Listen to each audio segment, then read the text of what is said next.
Hey guys, welcome back to my channel. This is Kat, and today I want to show you how I photoshopped last week's thumbnail. If you haven't seen it yet, I will attach a suggestion on top. But the main point of this Photoshop tutorial is to show you how I did those elf ears. Maybe you aren't good with prosthetics just like me and want to see yourself how you look like that. And that will be in the second part of the video, because in the first part I want to show you how I usually enhance my features in photos. So I want to tell you ahead that I will go over the top with photoshopping my features, not because I am not satisfied with the way I look on and so on, because you probably have seen my bare face 100 times on my Instagram, which I suggest you follow, by the way. It's in the description. But in some photos I want to create this fantastic character, and this picture that I will show you today is one of them. So let's just start, and don't forget to like and subscribe to my channel if you enjoyed this tutorial. Now let's see.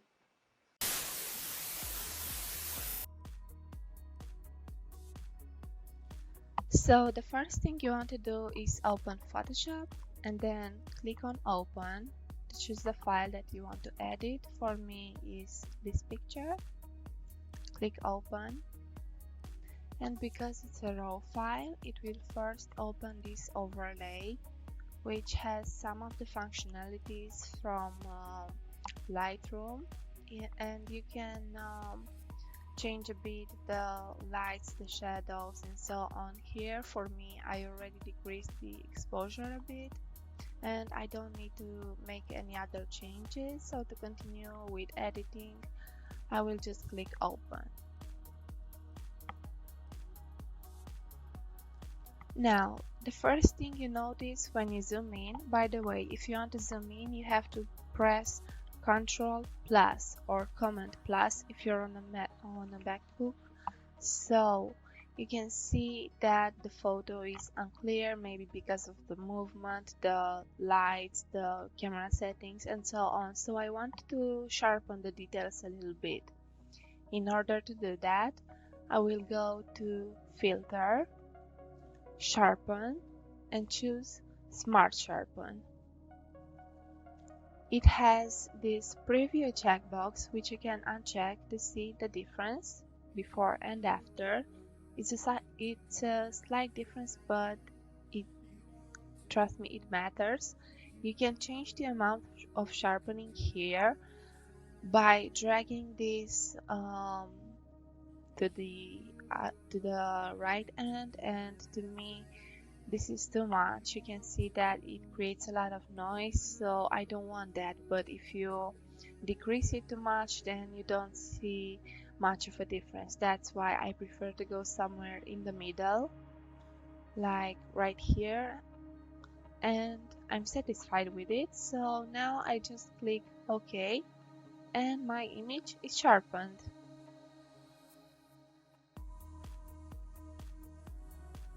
The next step that I want to do is to remove whatever I don't like to this picture, like these hairs right here. It just bothers me that they are covering my chin here. And to do that, I will go and choose this let me see what it's called, spot healing brush tool from the toolbar. And you can also remove like pimples and so on with this. For me, if I zoom in, I want to remove this piercing mark under my lip, and then I want to remove all these hair strands, not all of them all over my head, because I don't want to have an unnatural hairline, but these ones in particular bother me. So you can also select larger areas where you want to remove stuff. And when you do this, you want to make sure that if you remove a hair, you remove it from one end to another. You don't want to leave anything hanging in the air, because it doesn't make sense. Also, in areas like this here under the chin where the shadow changes and it's a different color, you want to go little by little. Don't um, select big areas because the algorithm won't know how to remove them efficiently. So you can see that it doesn't always work from the first try, but that's why I keep going until I get it right. Cool. So now under the chin, I will just select once, no big areas, remember. And now that in this area is the same color, I can select bigger areas. And as I said, don't leave anything hanging in the air because it's just unnatural. You know that can't happen. So I just want to remove this one right here and the rest of this big black one. Oh, that's what she said. Anyway, so that was it for removing the parts that I don't want in my photo.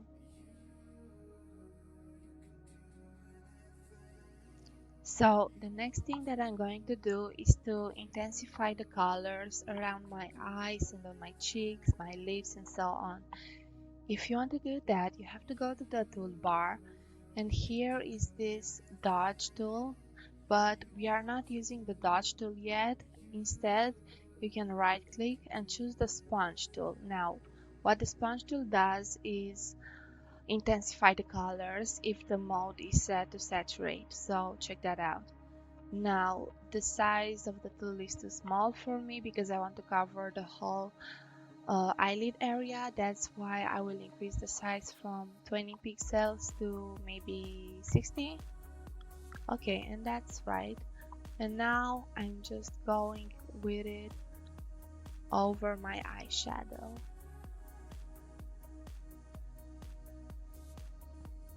Okay, and because I want to go on the lower lash line as well, I will decrease the size again to 20 pixels. And I am making this blue pop out more.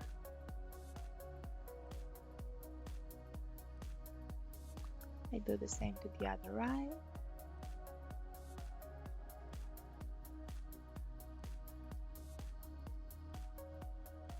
Okay, and now it's more intense. Also, one other thing that I want to intensify is the blush on my cheeks, because in the video I applied a lot of blush. I wanted to get to that eager kind of look where you seem sick as fuck, but the blush just wasn't captured on the camera, so I want to go and increase the size of the tool, let's say to 120 pixels, and a little more, let's say 160, and I'll change the flow. By the way, the flow is how intense you want the tool to work, so I will change it to 10%, and I will slowly go over the areas where I applied the blush in the video, like over my nose and my cheeks. You can start to see how much of a difference it does. The blush is much more visible in these areas. I'm just clicking again and again and again where I want it to be more visible. Now, I am not satisfied with the way my lipstick looks because you can see through it in some spots. I'm not talking about these white areas where the light reflects. I'm talking about the rest of the lips. So in order to do that, I will darken the lipstick by going on the sponge tool, right click and choose burn tool. Now the burn tool darkens stuff, so I will increase the size from 30 to maybe 15, and the exposure is set to 20. So the exposure, the lower the exposure, the less intense the black will be. The higher the exposure, the darker it will work. So right now I'm okay with 20. Maybe I'll change it to 30. And I'm going over these areas in my lips where you can see too much through it. Okay, I'll decrease the size a bit because I want to go here in this outer corner as well. And this trick also helps make your lips look bigger because they are contoured better. And yeah, that's about it for the lips. Maybe I'll go a little bit inside here where the lipstick ends and you can see the inner part of my lips. I want to make that blend in a bit better. Okay, and that's it for the lips. That I want to do is enhance my eyes. So again, with the dodge tool, I want to darken up this area here on my eyelash line because my falsies weren't that close to the real lash line as they should. So I'm darkening this area up, and I'll do the same on the other eye.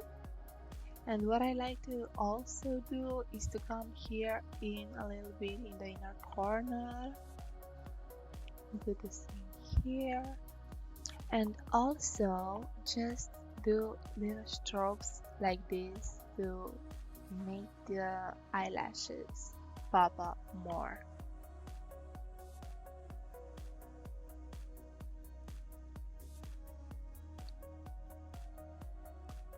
Right, and here as well. And I want to also darken up a little bit my eyebrows, so I will choose a bigger size, maybe 40. Nah, too small. 50. And with a lower exposure of 10%, I will go over my eyebrows and just darken them a little bit. Now another thing that I like to do is to go and choose the dodge tool. What the dodge tool does is the opposite of the burn tool. It will lighten up stuff. So with an exposure of 20, too little, 40, I will go and brighten up my inner corner here as well, and the other corner, the outer side of the inner corner. And also I will increase the size a bit. I want to lighten up the lower part of the whites of my eyes, not the top part, because that's where naturally you have shadow from your eyelid, so that's just crazy to do.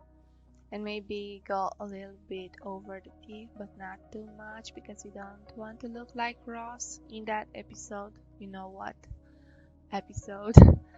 Also, I will decrease the size from 50 to 20. And what I will do is go and brighten up the lower part of my iris. But I want to make sure that the edges blend well with the rest of the iris. Again, I'm going only on the lower part. And yeah, that's it for the eyes.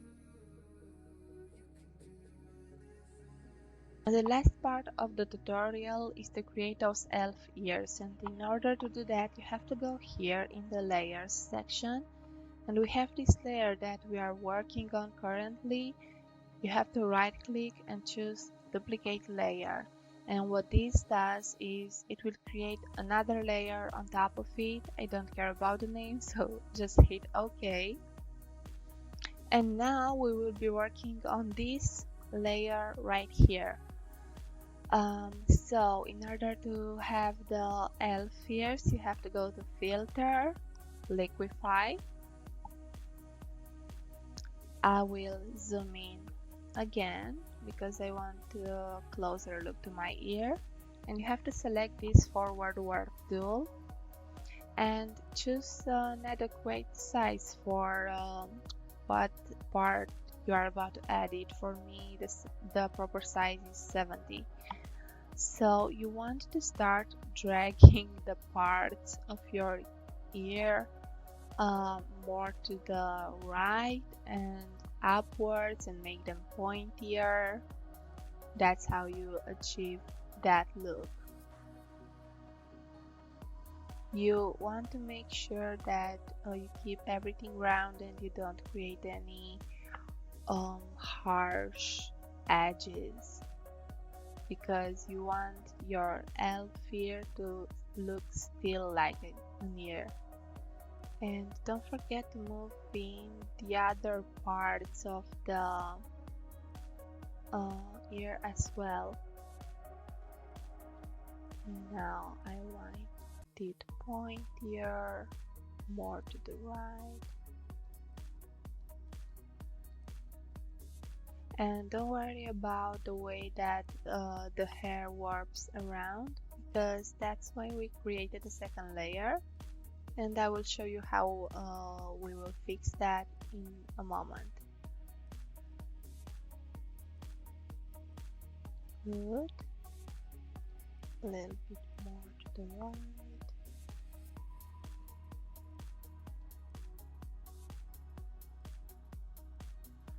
Okay, and now I'm satisfied, so I will just press OK. And here it is, our elf ear. Last thing that we want to do is to fix this area around the hair. So in order to do that, you have to choose from the toolbar the eraser tool. And what it does is, let me zoom in a bit. It will erase the changes from this top layer, so the bottom layer will pop through. I will increase the size a bit, maybe to 30 pixels. And I will go around the ear, but just make sure to not go too close so you delete what you've done. Okay, and see how the hair starts looking more natural because it's the small mistake. If you have a mistake, please press Ctrl Z or Command Z and continue. You can see that the hair now will start looking natural because it's the hair from the photo underneath. And just a little bit more here. And let me zoom out and take a look. Yeah, and that's about it. That's how I did it. So that was it for the tutorial, guys. Don't forget to leave a comment if you want to see something different or you have a suggestion for me, whatever your concern is. And don't forget to subscribe to my channel if you like this video and you want to see more of this, and give this video a thumbs up. Thank you. Bye.